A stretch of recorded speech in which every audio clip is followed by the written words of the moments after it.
સુરત શહેરમાં વરસાદી માહોલ છે। છેલ્લા 5 દિવસથી વરસાદના ઝાપટા અને સતત વરસાદ વરસી રહ્યો છે। તેમ છતાં સુરત શહેરમાં આગના બનાવો અટકવાનું નામ નથી લેતા।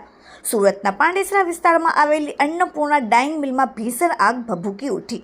આ કેમિકલના જથ્થાથી આગ પ્રસરી હોય તે રીતે ઊંચે આકાશમાં ધુમાડાના ગોટે ગોટા દેખાયા, જેથી આસપાસમાં ભયનો માહોલ છવાઈ ગયો હતો।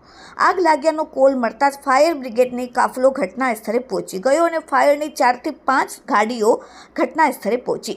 જોકે આગે વિકરાળ સ્વરૂપ ધારણ કર્યું હોવાથી 4 ફાયર સ્ટેશનની ગાડીઓએ ઘટના સ્થળે બોલાવવાની ફરજ। હાલમાં ફાયર બ્રિગેડની પૂરી ટીમ દ્વારા આગ પર કાબૂ મેળવવા માટે પ્રયાસ કરવામાં આવી રહ્યો છે। જોકે હજુ સુધી કોઈ પણ પ્રકારની જાનહાનિ નથી સર્જાયું તેવું સામે આવ્યું છે। Bureau report, daily India TV, Surat.